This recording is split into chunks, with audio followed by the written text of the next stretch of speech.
जय जगन्नाथ दर्शक बंधु धर्मज्ञान टीवी यूट्यूब चैनल परिवार को आपण मान को स्वागत। जो मित्र माने हमारे चैनल को लाइक शेयर और सब्सक्राइब करि नांती से माने लाइक शेयर और सब्सक्राइब करबा को कदापि भूलंतु नहीं।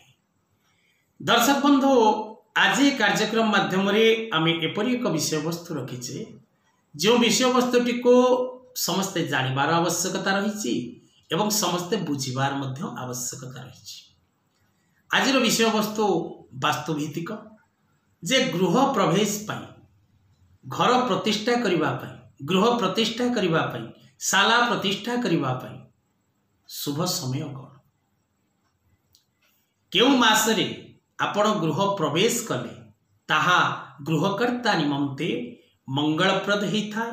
गृह प्रतिष्ठा करिबा पाई शुभ मास केउंटी अटे कारण अनेक व्यक्ति विशेष मानकर प्रश्न एवं सेमानंकर विनीत अनुरोध द्वारा एक कार्यक्रम प्रस्तुत करा जायछि। दर्शक बंधु ज्योतिष शास्त्र जतिकि महत्व रखे मनुष्यर मार्गदर्शक करेबारे मनुष्य को सत्य रास्ता देखैबारे सेपरि भाव में दर्शक बंधु वास्तुशास्त्र एपरि एक शास्त्र जो शास्त्र मनुष्यर भाग्य वृद्धि करिबार मध्य सहायता करे। आपणक घरर वास्तु जदि परफेक्ट थाए आपणक घरे जदि कोनोसी प्रकार वास्तु दोष न थाए आपणक ऊपर जेते बड़ विपद आसु किछि क्षति हबनी आपणकर। That's true 1000%। जेपरी मनुष्य विपदर मुक्ति पाइबा पाई भगवान कर शरणागत हुए निराश्रय माम जगदीश रक्ष सेपरि भाव रे गोटे अशुभ ग्रह भोग करुथिबा व्यक्ति अशुभ ग्रहर पीड़ा भोग करुथिबा व्यक्ति जति गोटे शुभ वास्तुरे निर्माण गृहरे बास करुथाए व्यक्तिर अनेक ग्रह दोष खंडित होता है।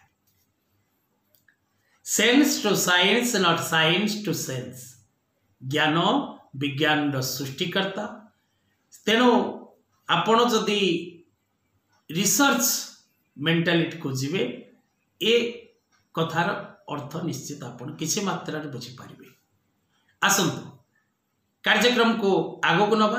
आज मुख्य विषय वस्तु जे गृह प्रवेश पाई शुभ मास क्यों मासरे आपण घर प्रतिष्ठा कले आपण को शुभ फल मिलता है।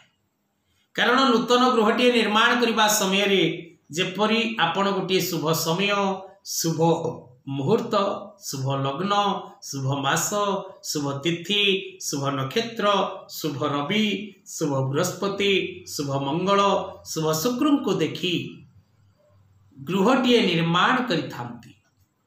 सेही परि दर्शक बंधु जेतेबेले से गृहटी को आपण प्रतिष्ठा करिवे एवं से गृह मध्य को आपण प्रवेश करिबा पई चाहिबे रहिबा पई चाहिबे तेबे आपण विशेष करी शुभ समय देखिबार आवश्यकता रही शुभ लग्न दंड देखिबार आवश्यकता रही एवं शुभ मास देखिबार आवश्यकता रही। आज ये कार्यक्रम माध्यम रे दर्शक बंधु आमे जानिबा जे क्यों मासरे प्रतिष्ठा करिबा द्वारा व्यक्ति को शुभ फल मिलता है। कारण नूतन गृह प्रवेश निमंते वास्तुशास्त्र अनुसार रविंक उत्तरायण समय अत्यंत शुभप्रद होता है। तेणु रविंकर उत्तरायण मकर संक्रांति ठारू कर्कट संक्रांति पर्यंत रवि उत्तरायण अवस्था रुहंती। कर्कट संक्रांति ठारू पुनः मकर संक्रांति पर्यंत रवि दक्षिणायन अवस्था रुहंती। तेणु ये कर्कट संक्रांति पर्यंत मकर रु कर्कट पर्यंत उत्तरायण अवस्था रवि रही थांती। तेणु वास्तुशास्त्र प्रमाण करे जे उत्तरायण समय रे जदि आपण गृह प्रतिष्ठा करुचंती बा गृह प्रवेश करुचंती ताहा अत्यंत शुभप्रद होता है। यह शास्त्रानुमोदित, यह कौन सी मोर निजस्व परिभाषा नुहे, यह शास्त्र रे वर्णित रही, यार प्रमाण मध्य अछि। यदि आपण माने भाबुथिबे जे गुरुजी केवल उत्तरायण रु दक्षिणायन मध्य गृह प्रतिष्ठा करने को कहते मकर 15 रु जुलाई मास पर्यंत, तापर जुलाई ठारू पुनः जनवरी मास मकर मास पर्यंत कार्तिक मार्गशीर माघ अनेक शुभ मास रही, किंतु पंडित ता प्रतिष्ठा पाई अनुपयुक्त बोली कहउछंती। या मोर मत नहीं, या शास्त्र मत जहाँकि शास्त्र उद्धार करा जायछि, आपन को निकट रे उपस्थापन करा जायछि। तेबे दर्शक बंधु माघ मास रे गृह प्रवेश कले अर्थ लाभ हुए, यह सत्य शास्त्र रे वर्णित अछि। फाल्गुन रे आपण जदि गृह प्रवेश करिवे तेबे धन लाभ हबो, संतान लाभ हबो।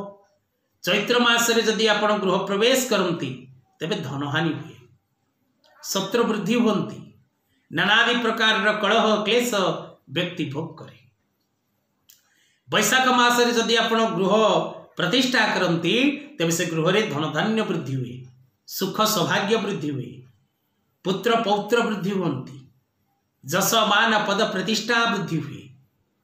यदि आपण ज्येष्ठ मास रे गृह प्रवेश करंती तेबे पशु संपद लाभ हुए एवं पुत्र लाभ हुए।